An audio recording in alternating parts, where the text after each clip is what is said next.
Welcome to Cyclops is Waiting for Me, an X-Men animated recap podcast with Wolverine and the X-Men, episode 12, Excessive Force.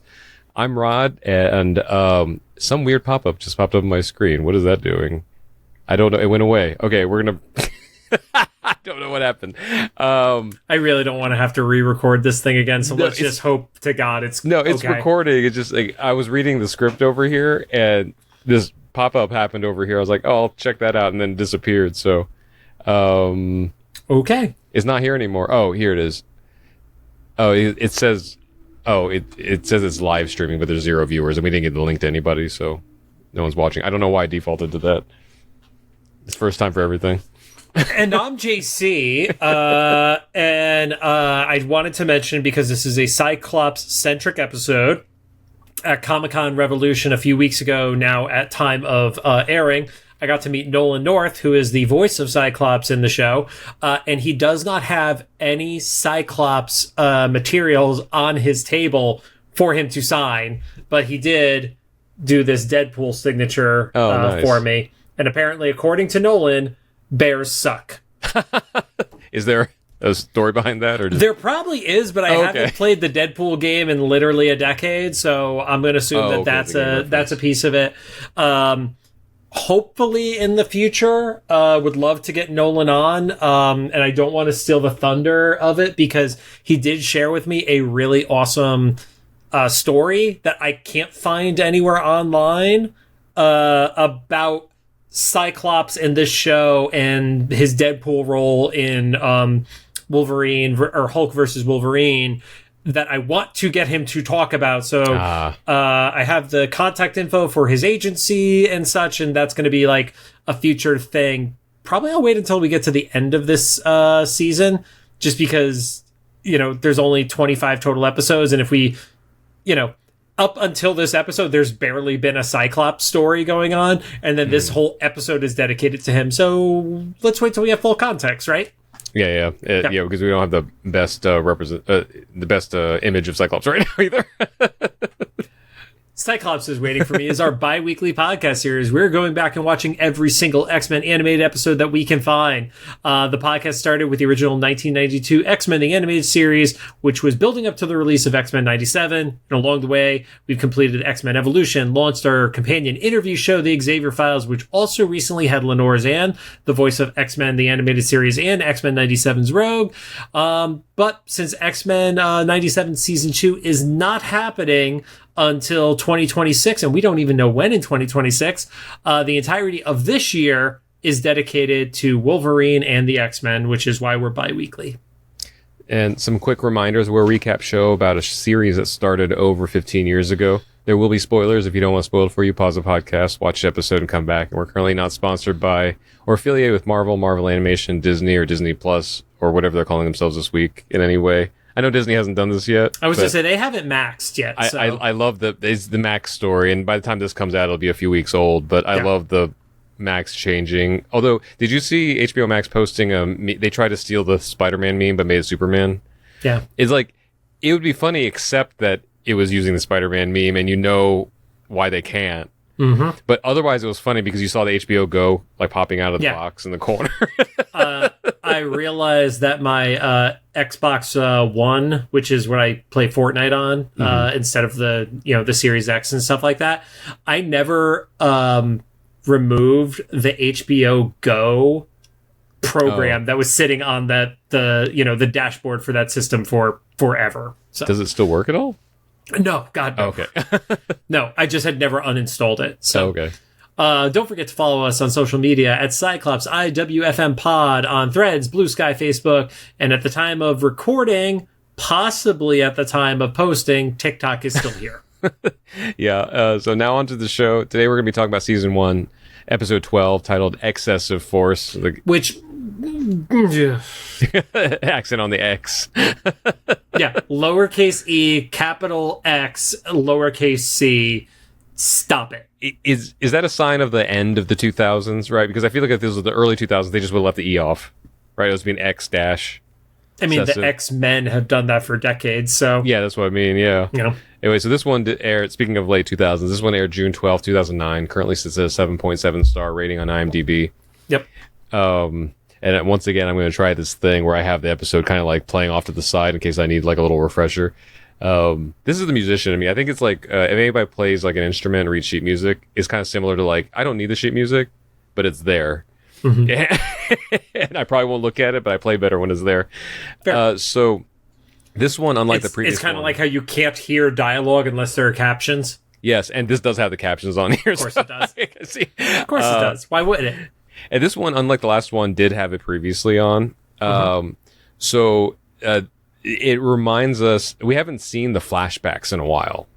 The original flashbacks, yes. The ones that I thought were premonitions.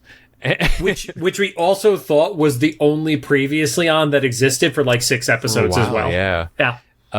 So we see those, and then my note here was like, right, Jean is part of the show. Totally forgot about her. It is, even though we go a long while without recording, I feel like even in the context of the show, it's been several episodes. Yeah. She's even been mentioned. Yeah, it probably would have been, which is one of the flashbacks of Emma and Scott kind of like doing their like search thing of like, maybe there's nothing to be found, which is kind of like, oh, is she dead? Is that what you're saying? Yeah, that was the next part of the note was like Emma just like kind of slowly shooting her shot here. And then you get that flashback to the previous episode where Scott is sitting outside and Emma is like longingly stalking him from her window. Yeah. And so it's just reminding us that Scott still hasn't let this go. Although I feel like we haven't like forgotten about it because he's just generally kind of sad because he's not the leader in this one. Yeah. So he's just kind of generally sad. And then, so that was pretty standard previously on. And then we cut to Cafe Rose. It's like a New York spot, right? Was that the same cafe that Quicksilver and Psylocke had their interaction at? It looked like it. It was very much the same design, it felt like. Yeah, with the patio out front and stuff. I don't know if it was the same name, but it was the same design. Yeah. Scott is, I know he's going through stuff, but he is kind of being like an ass to that waitress. Yeah, like he like completely disassociated. Yeah, like to the point where I thought, like, is this gonna be a weird like mind control thing? Or, is he having a stroke? Right. And she even says like, okay, weirdo. Because on top of him not responding, like he has those sunglasses that you can't see through, so she's probably like, what is, okay, whatever. Because he went to the trouble, and this is coming from an introvert that goes outside, but he did go outside and ordered a coffee and sat on the front outside patio.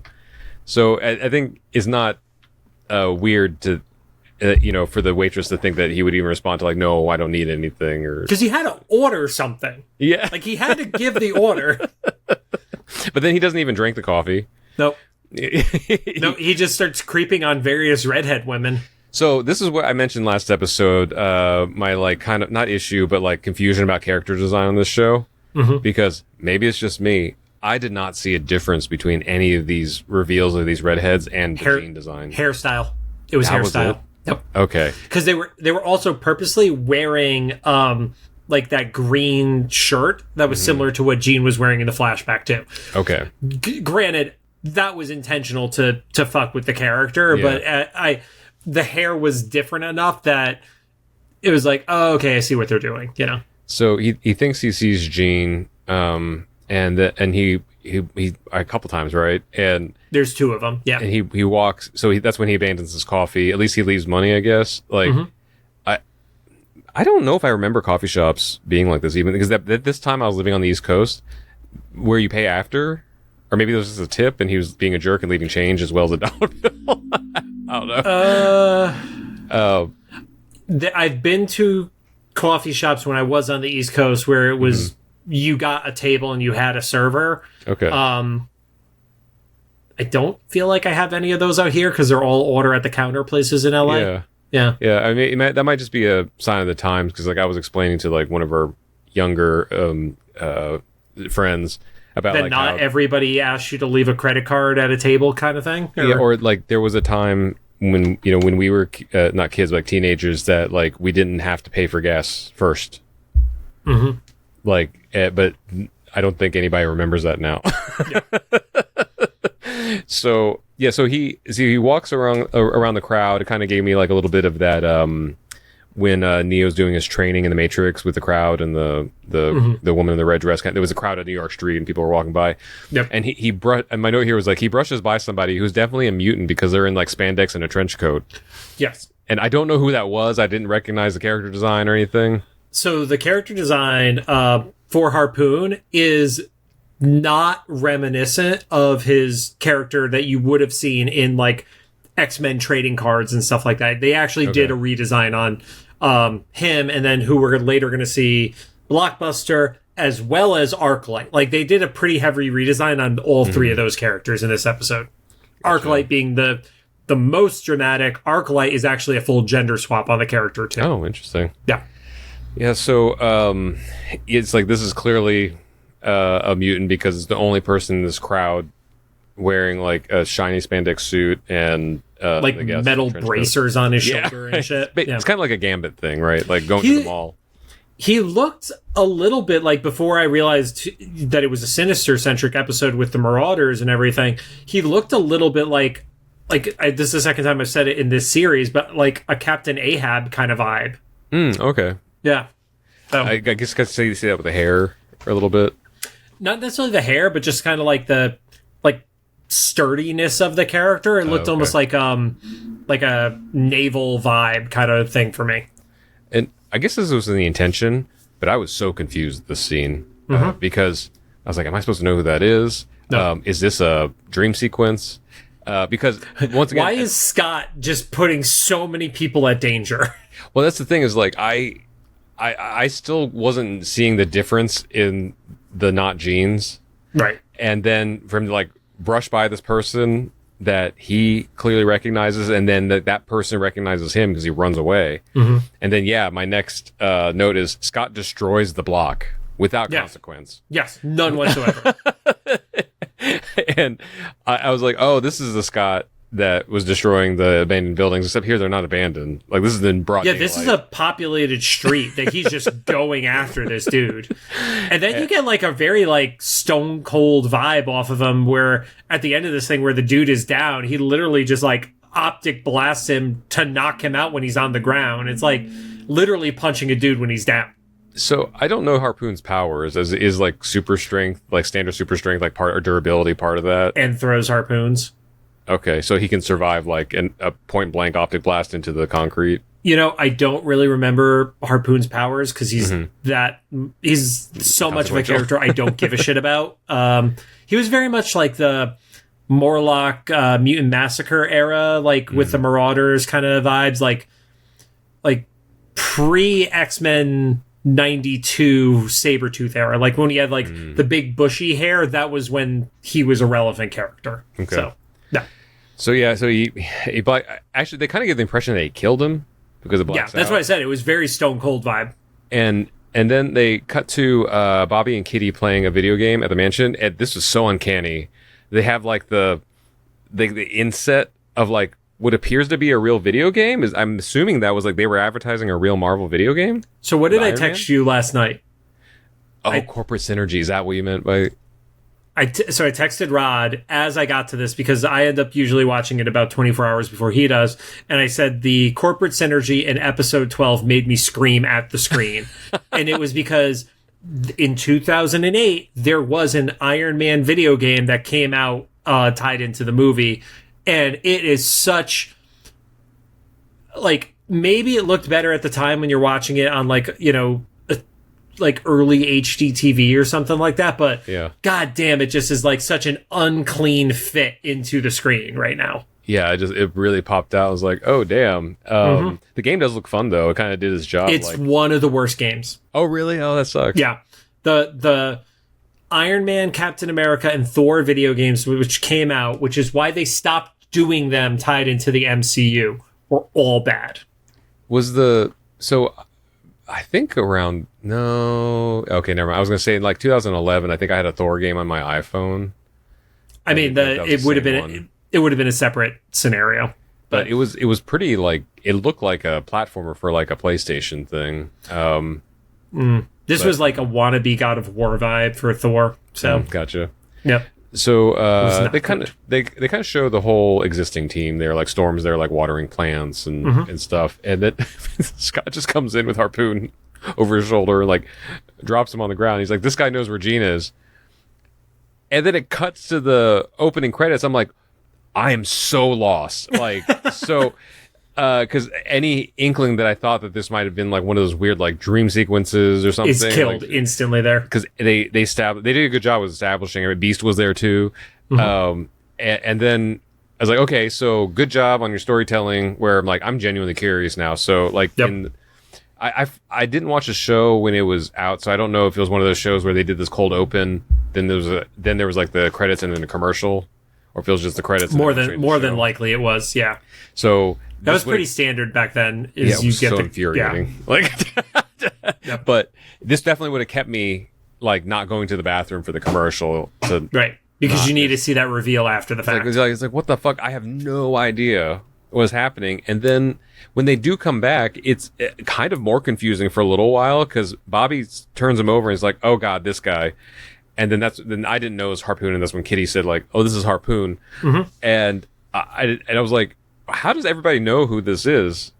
Well, and we've talked about this earlier, like even with Domino's history with Xavier that was unexplored and stuff like that. Like we don't know what happened to this team before it wasn't the blip, but they gave it a name in one of the episodes. I just can't remember what it was called. Yeah, the inciting event that happened. Yeah. So we don't know like. All that, but then we get a massive lore drop about Sinister and everything like that because Emma hasn't been on the team, so they give her the catch up, which catches all of us up on it. So yeah, I was kind of surprised to see Sinister in this. I feel like there was like because I was ready to be on the Magneto train for a while. Well, especially after the last episode because there's the whole like. Quicksilver needs to do the thing for his dad that he says is impossible, and then we just go to a Sinister episode. I was like, okay. Yeah, and so Wolverine is yelling at Scott. He's like, this is such like a reverse from 92, 97. So that was what I was referencing in the last episode where I was like, yeah, something about the characterization is wild, and it is literally the two of them have reversed. They've absolutely flip-flopped on this. So Cyclops is the, not feral, but like the rogue one, right? Like he's on his own missions and stuff. And then Wolverine's like, you have to be sensible because I run this team now. He's like, but you brought him here? And I was like, whoa, okay, they're definitely leaning into this. Like there's a history that we don't know. And then Wolverine, Scott's like, Emma, read his mind. And she's like, okay. Yeah. I love it. There was no discussion like, I don't know. Okay. To be fair, that actually feels very accurate for Emma, though. That characterization did not change. She's like, yeah, sure, fuck his privacy. I don't know this guy. And he's like, ask him about Sinister. And I was like, oh, okay, they were going to do the Sinister stuff. And then she's like, he doesn't know anything about Jean. And I was like, once again, so lost to what's going on. Because now we have like this whole crazy thing with Scott. The characterizations are different. Like, Sinister is here now in the story. Emma confirms that like he's wrong about this thing. I was like, they've just like thrown this like story like ball of yarn in the middle of the thing, and I guess we're untangling it now. I love as like they kind of like all like Scott storms off. Beast is like, oh, looks like we have to do a what do you call it? A drop and dash at the MRD. I was like, that's what of all the places. This Beast. So we've talked about like the Beast went off on a route that they had to basically do a character reset with him in the comics, but this Beast is like chillingly logical. He's not evil. He didn't like go over the deep end, but he's like, yep, have to send them to jail because I don't want to deal with this shit. Yeah. And but also Bobby just froze him.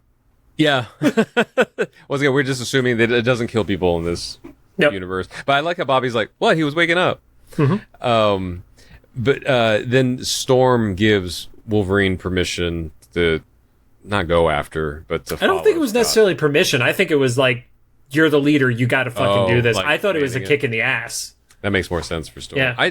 I never trust Storm characterizations in this era because this was also during the Halle Berry debacle.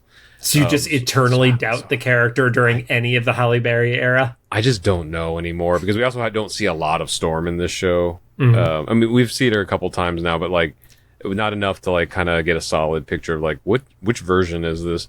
Yeah.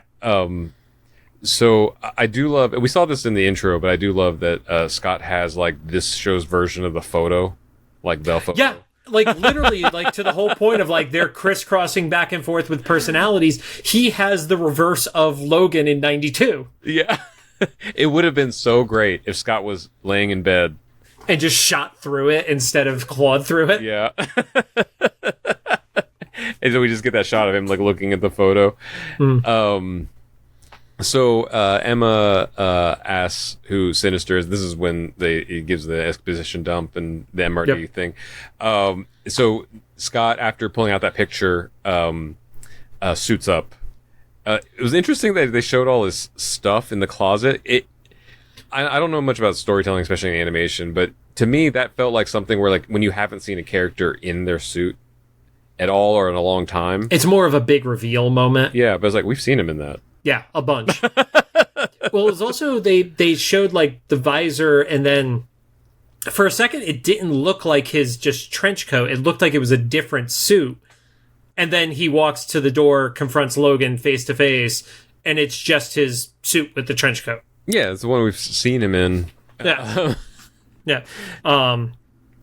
But yeah, they have like the whole like, you're going to go start a war. Why do you care? You've started wars for less. And then Wolverine's like, yeah, but I didn't bring the team down with me. And like, they're literally just mirroring arguments that they've had in every other piece of media in just opposite roles. Yeah. And I guess the explanation here is that it's because it's Wolverine's show. He's the leader now. So like, it's kind of like you're the perfect parent until you're a parent, right?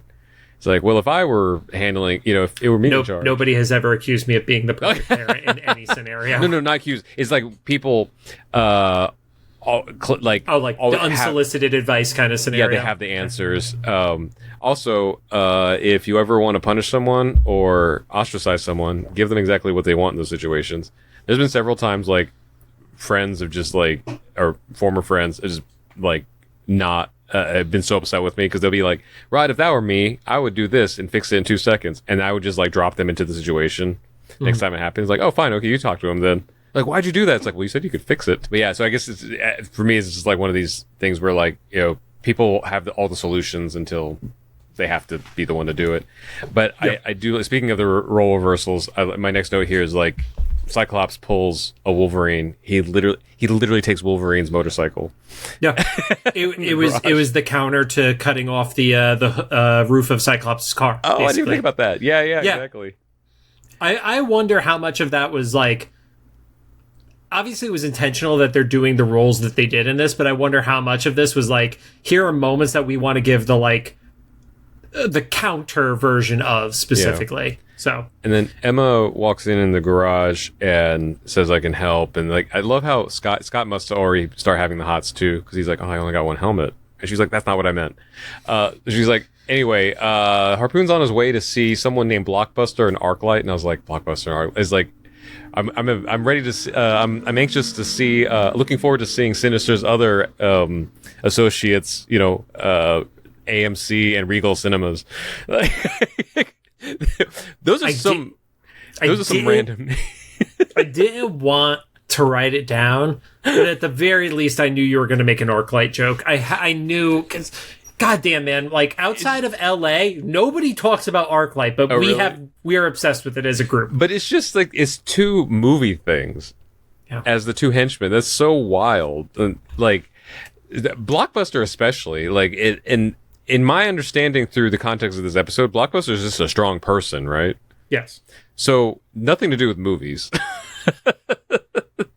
And yeah, Arclight, for anybody that's not in LA, Arclight is since 2020 closed down historic theater in Hollywood. That was like the Dome Theater. Many historic things that happened here. So various film friends in town are trying to petition the Fantastic Four to have their premiere there because they think it'd be perfect. Okay, so Blockbuster the character debuted in 1986.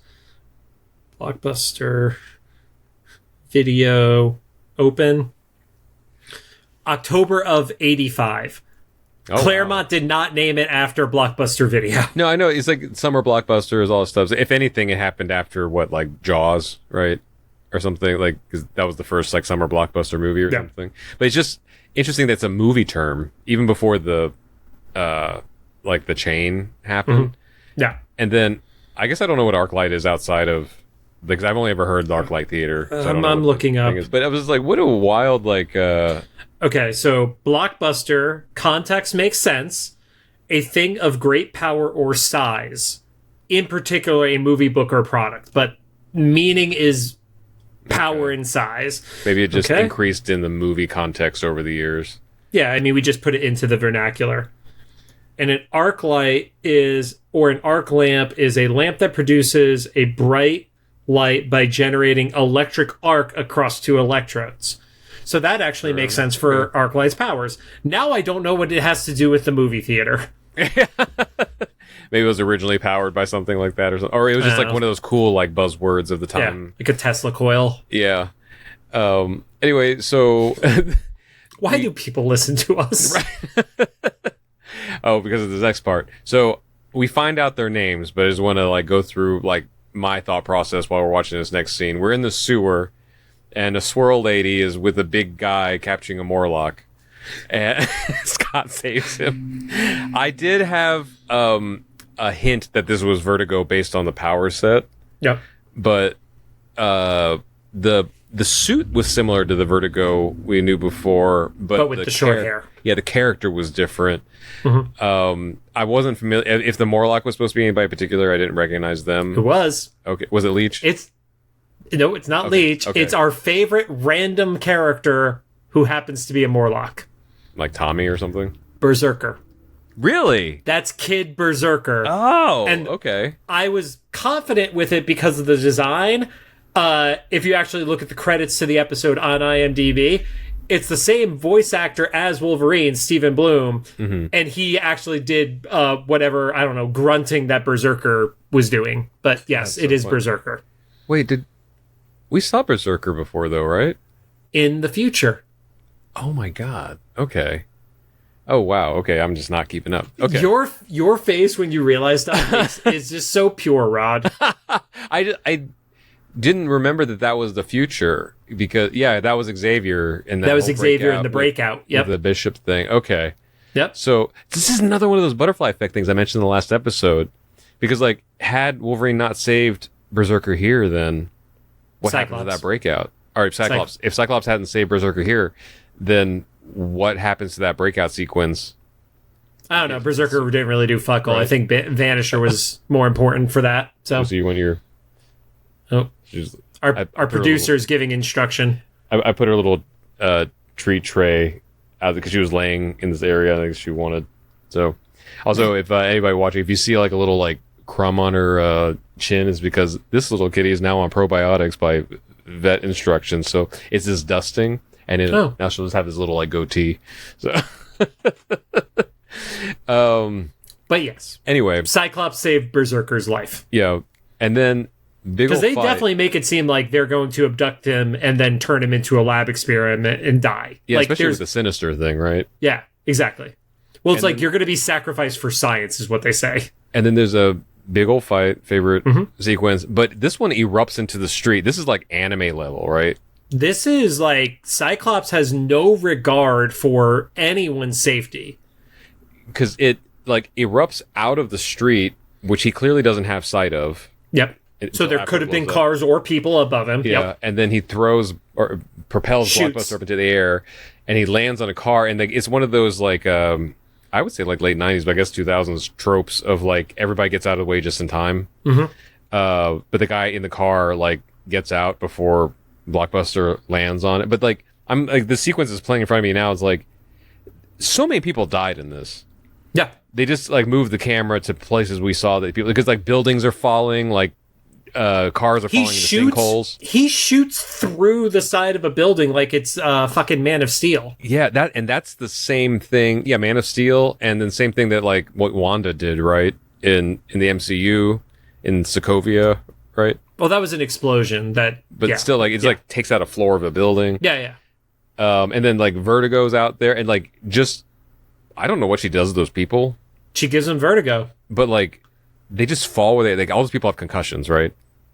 Like, If you fall awkwardly, yeah. Like they just like literally just dropped. Like it's this is such an insane fight. They just kind of like wave away, but like, and maybe it's because we're older or I'm older, like I'm watching this, I'm like, there was so much bodily harm done to innocent people in that There's sequence. so much collateral damage in this fight, no doubt.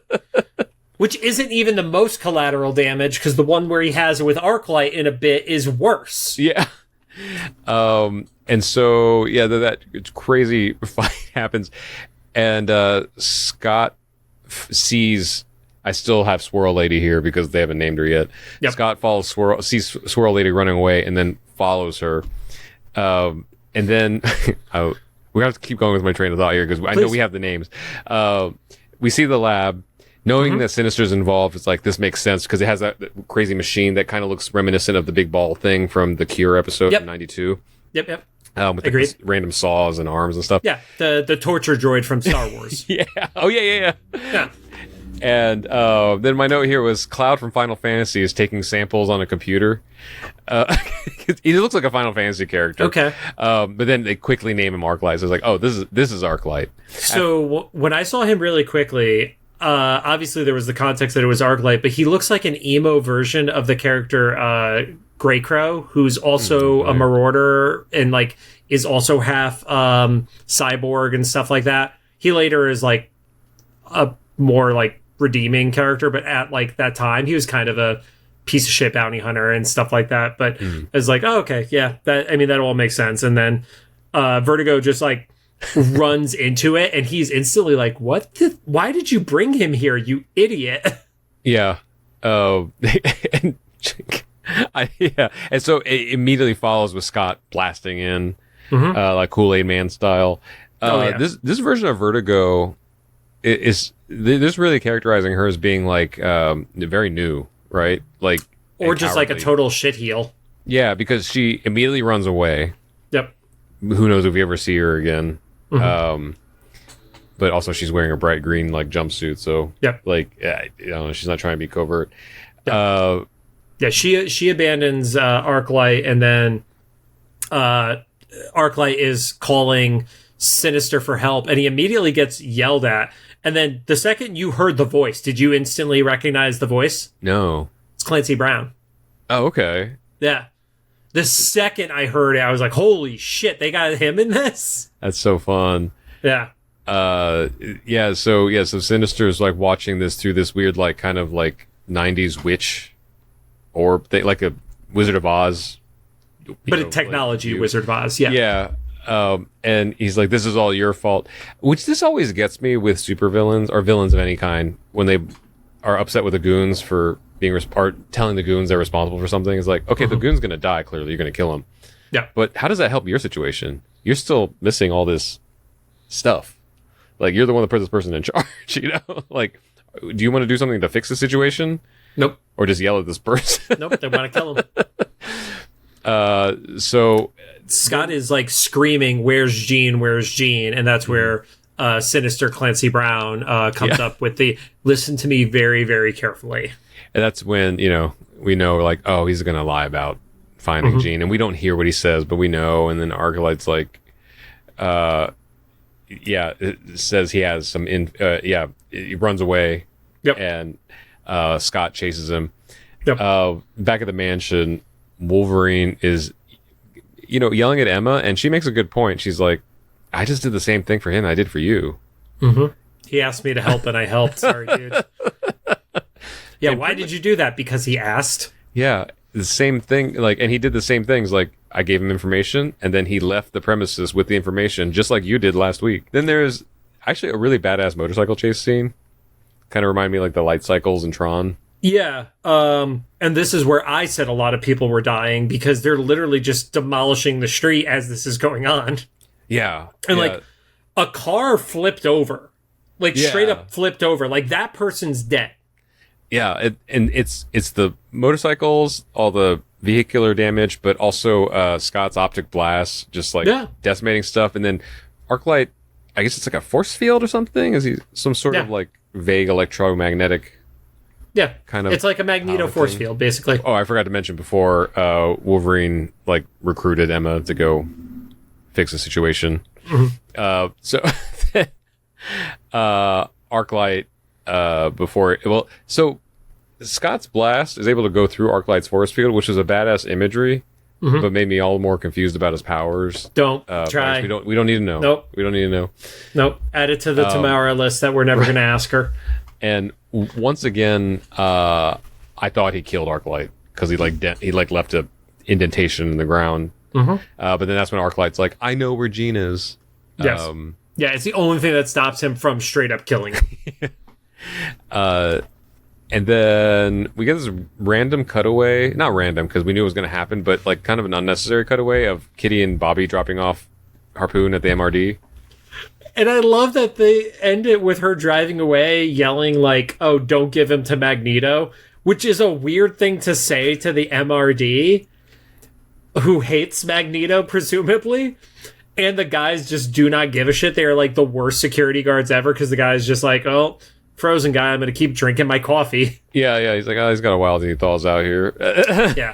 I mean, I legit think the only reason for that was they needed to showcase that it wasn't just Wolverine and Emma who were on the road and outside of the Institute. They had to give a reason why everybody was already somewhat close by, is my thought. And I'm not saying that they put this much forethought into it, but it would be interesting if later on in the show they show that there's some sort of like negotiations between Magneto and the MRD, and that's why Kitty said that, I don't ever want to say no to any of your theories ever.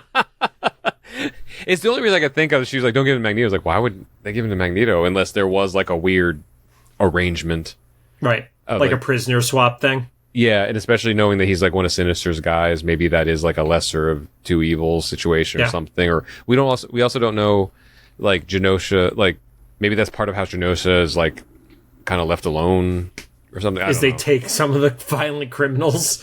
I don't know. Yeah, there's some other whatever. Yep. And then from there, you see Wolverine and Emma with Arclight, and there's kind of like there's a little bit of the Emma moment of like, he's a good dude in a world that's meant to destroy good people. And as like they're about to have like a little bit of a heartfelt moment, she's like, "Oh shit, I know where he's going. He's trapped." Yeah, that was a couple of cool things there. Is more showing Emma like kind of falling for Scott. I'm assuming that's where this is going, right? It's got to be. There's no way. Like after the window lusting thing, 100%. Yeah. Hopefully they tread this carefully. Emma is such like an OP thing in this show because she can. They did a good job with it before when she was distracted by Scott and Wolverine like snuck up on her. Yeah, but like she could undo any conflict in the wrong, kind of sequence.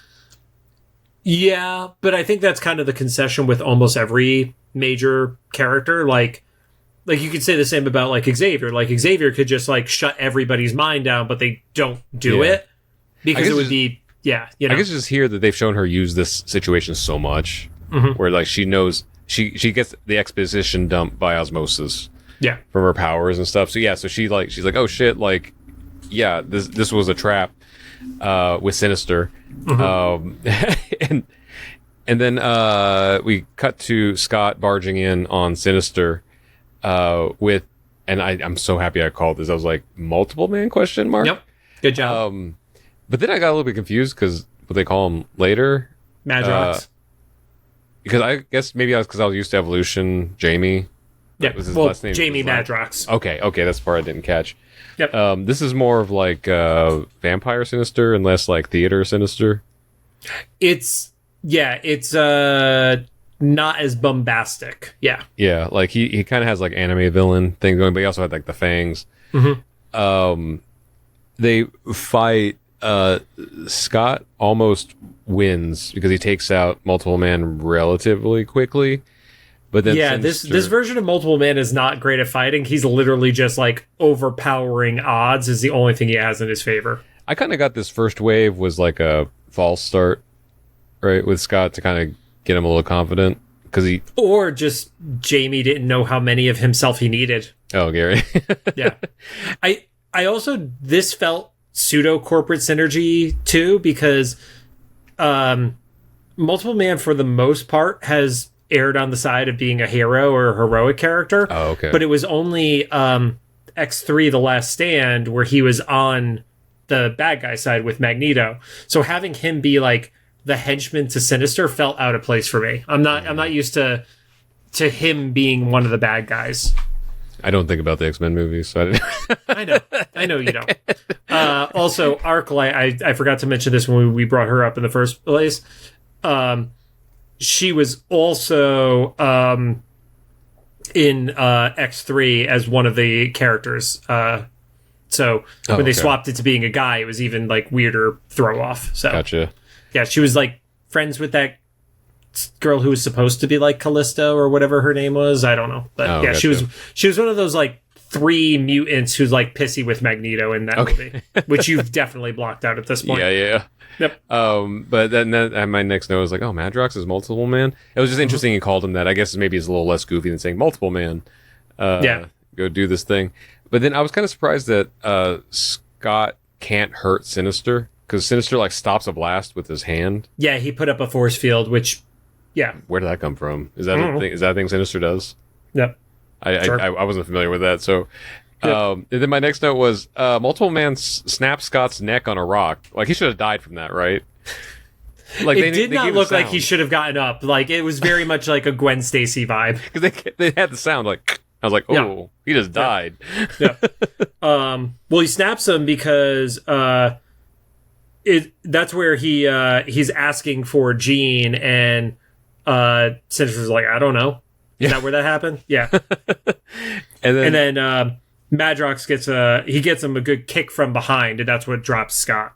Oh, gotcha. Yeah. There's a lot of them at this point. I'm watching it again now. Like, it's probably at least 100, maybe. There's easily dozens of them in there. And then I knew you were going to wait for this moment. Sinister makes the DNA reference with Scott. Although I will say, in this particular situation, he doesn't make it seem like that's it's less sexual for you compared to previous. Yeah, because there's no cutoff above the waist and a cylindrical tube thing. But it is kind of funny in the lore of this show, our show. You are never allowed to talk about that to the Leewolds or Larry Houston or anyone who was on that original show. One of these days. No, you're not, Rod. Anyway. So, but it is funny that he brings up the DNA thing with Scott, and then before they can go, so Storm saves the day with this situation. She or Beast, or both of them. Storm shoots through, and then everybody pops through the hole in the ceiling and barges in, and interrupts whatever could have happened conversation-wise after that. I put X-Men arrive and then giant idiot fight because. Yeah. Madrox he's not a good version of Madrox. They're playing like the super dumb version of him, which I guess is kind of like what would happen to the idiot version that was in Evolution if he went bad. Like, he's just not helpful in any way.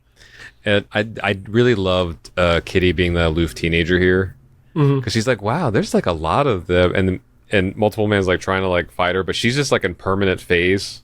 Yep. Like just like walking through the area. And then I love in this big dumb fight, Emma just kind of strolls in the back. Like she's doing like the Beyonce entrance. She's like waiting for everything to kind of settle a little bit. And just turning off people's brains as they're around her. I do like that version of Emma's fighting, because like kind of that's what she does as like her non-diamond form in Marvel Rivals. Is she literally just like does this and psychically zaps people's brains. Man, I'm kind of curious as to who Emma Frost is going to be in the MCU. I know everybody's thinking about who anybody's going to be, but the more time like we bring up these characters that are clearly going to be in these stories coming up in the next decade or so. Yeah, not Amber Heard. Just please not Amber Heard. Oh yeah, there's a lot of bad rumors happening right now with the X-Men stuff, because clearly it's not going to be Amber Heard. That would be they already had to deal with Jonathan Majors. Yep. While it's happening, how dumb would it be to take on someone like in this similar controversy while it's happening? Right. Not only like later. I don't know if you heard the rumors that Daniel Day-Lewis. Day-Lewis as Magneto. I'd be okay with that one. I'd be okay with it. I did, going back to New Rockstars, and Gina was right. Gina Ippolito is a screenwriter in LA. She made a good point of like Daniel Day-Lewis as a idea fan casting is perfect, but knowing him is not going to happen. Yeah, because he only does art house films, and he's retired, and he's only ever acted for like art house things he likes and like his son. And so he also came out of retirement, so Oh, he did? I didn't know that.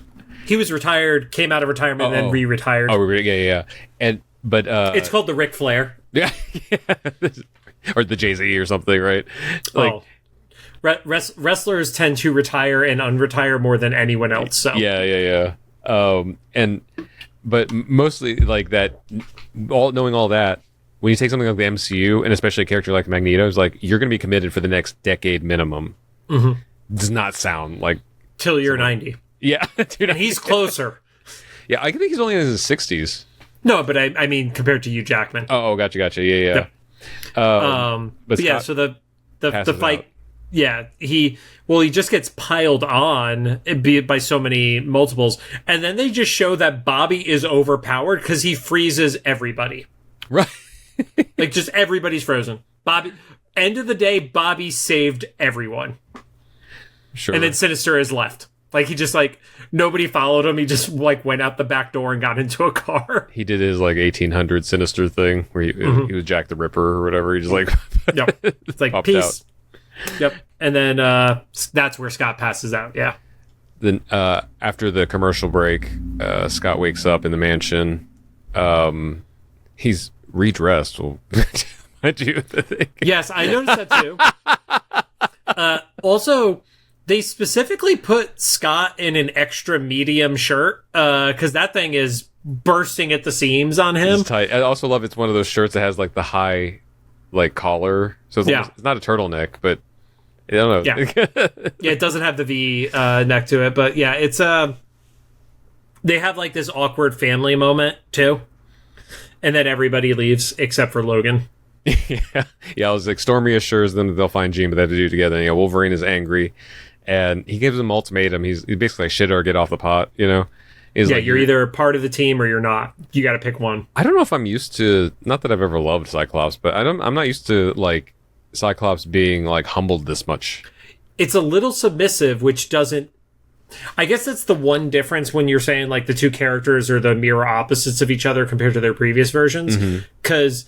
One, we know Logan would not just stop searching for Jean. Yeah. And, who knows, maybe they're going to do something where it's like Emma's had some influence on Scott, and that's part of why he's like able to move on and stuff like that. But, I mean, Logan's story in everything else is if he doesn't see Jean's body, he doesn't believe that Jean is not there, you know? Or even just like caving like that. Like he might go along with something, but Scott full on like pouts. And he's like, I'm part of the team. Yeah. I'm staying. Like, wow, that was like that's something like, I feel like a Sunspot or Jubilee or Rogue, the new kid in each of the series would have done by the end of an episode or something. But I guess that's the kind of end of this, I don't know, not arc, but like the dynamic of Scott being like a rogue agent of X-Men and stuff. And then, man, this 2009, I guess this is like maybe the kind of like first like embers of the MCU after credits kind of thing, because it wasn't an after credit, but like that's where the show would normally end. Like if this was 92, this was where it would end. Oh, 100%. It would have been like the awkward moment, and then it would just cut to credits. Yeah. But they actually had a cliffhanger for us. They fade into a hospital room, and just because I know, I'm like, oh my God, they're gonna, because they're like, oh, the random Jane Doe woke up from her coma, and they pan over, and thank God they had established that they were looking for Jean Grey, because I was like, is that if I didn't expect this to be Jean Grey, I'd be like, is that the other redhead from the cafe? Like, I don't know, like they're all the same here. Yeah. Stop dying. Yep. But you're that upset about it. she was like, they were like, do you know your name? And she's like, no. Yeah. Cut to credit. It's kind of funny because we watched X-Men 97 and then the Inferno episode, the Topps Finest Greatest Hits card, which talks about that, where it's Morph holding other Jean. The subtitle on the card is Jean Doe. I'm sure you love that. Yeah. I'll forgive puns in X-Men 97. Right. Yeah. But yeah, I had fun. Like, it's like I said, with the same as the last episode, maybe it's because I have like less of a foundation of expectations for some of the characters. I like the differences bothered me less, although it was still weird seeing Cyclops being so submissive. It was weird, but I don't have a problem with it because, and this is probably from being that guy who reads so many comics that fall into like the what if multiverse, all the alternate worlds and stuff like that. This is just the alternate version of Scott for me. So I'm actually like not bothered by it. I don't love this version of Scott being that submissive character, but I don't disagree with the choice because it's this alternate world, Yeah, and we're in a post, like he may have been the more like aggressive Cyclops in the world that we didn't see that happened before. Yeah, he could have been the strong leader and the psychic explosion thing that we can't remember the name that they gave it. Like that's because Domino said it, and I'm not going to go back and rewatch Feature X just to get that.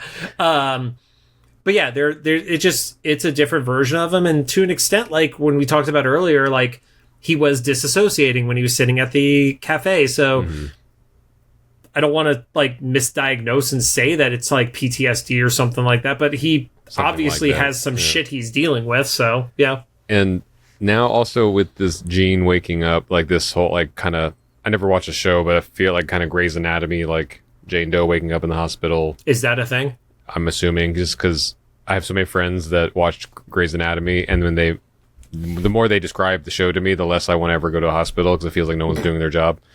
But like this kind of like mystery thing, but more so, it kind of makes me wonder. It makes me realize how little we know about that kind of blip situation. Yeah, it's like what happened that they physically lost her, but not like it made it seem like she got eviscerated, but she just got like displaced. Well, we do know that sort of happened with Xavier too, where all of a sudden his body just appeared on the beach of Genosha. Oh yeah. So we don't understand what that displacement is. Yeah. Did they go to another place, or did they just like pop forward in time? Like it's to your point, like part of the appeal of the show is they've set the foundation of a really interesting mystery. I just hope we get a payoff for the mystery, and I'm happy with the result of what that mystery is if we get that payoff. So yeah, that's another thing. We don't know where the hospital is. Like it could be Westchester, or it could be Los Angeles. Yeah, we don't know. Or Genosha, I don't know. I guess not Genosha because it wouldn't be Genosha. It seemed like a huge Magneto hospital. would know who Jean is. Right? The girl was That's in his true. hospital. That's true. Yeah. So, but yeah, we don't know where she is. No Genosha. Good little cliffhanger. But anything else? No. I gotta say, like, I'm debating going into some of these wikis and adding references when I'm picking them up because they don't exist on any of the damn things. Like they're literally just like not written. This is kind of like late in the game, I guess, for the X-Men animated stuff. Yeah, I mean, there was the fact that like the show only got one season. I got some like insight onto that one too, but it's like, I don't know. Maybe it was just the time in the zeitgeist where it was like everybody starts talking about Avengers and because I knew this existed, but there was never no friend ever said you need to watch this show. Yeah. Which is weird because I've always had like geeky friends and stuff like that, and this should fit into my MO. But I don't know. There's something about it that it just slipped through the cracks, and I think it did for me and other people. And maybe that's even like the sign, like Comic-Con Revolution. Like I probably wouldn't have remembered that Nolan was the voice of Cyclops had he not had the Cyclops picture in his promo image. Oh, gotcha. And then the fact that I went to his table and he has 6 or 7 different Deadpools. He's got all these different roles within gaming, like Nathan Drake and stuff like that. Mm-hmm. And there's not a single Cyclops picture on his table. Like, that's kind of wild, honestly. I wonder if that says something about this characterization of Cyclops, if he just is not a likable character by the end of this. I don't even know if it's the likability of the character. I think it's just the memorability. The show probably only being one season. Yeah. It never got legs or a following like the other ones. Like, Evolution still got 4 seasons at the end of the day, even if it got cut short, you know? Yeah, totally. And even think about, like, that Facebook group that we're both in. Like, I've seen, well, X-Men 97 is a hit, so we need to get the continuation of X-Men Evolution. I've yet to hear somebody in that group even pitch, can we get that for Wolverine and the X-Men? Yeah. Even though from everything we've heard from the pseudo-spoiler territory, which don't spoil for us in the comments, it's been the, like, this ends on a hard cliffhanger. Oh, no. Yeah. But I was told it ends on a harder cliffhanger than what the pseudo cliffhanger we got from Evolution was, which was more of a quick wrap up. Yeah, I don't like that though, especially because this show is like, even just like rewatching it here on the side is like, it's gorgeous looking. Like, yeah, it's a beautiful. Honestly, the only thing I have not liked from a design perspective is the weird anatomy of Colossus in that first episode. Mm-hmm. That was ugly design for me. But even then, outside of that, like, there's just like there's not at least very many like errors, and it's not gritty or anything. It's just like very clean looking and stuff. So anyway, but yeah, so thanks for joining us. If you have any thoughts, make sure to drop them into the comments for either the YouTube upload or official Instagram post about this episode. If you like what you heard, we'd appreciate a rating on the podcast app you're choosing. You can find us on Apple Podcasts, iHeartRadio, Amazon Music, Spotify, YouTube Podcasts, and CastBox. We get more of those Cyclops DNA comments. Number 1 on CastBox. Number 1 on CastBox.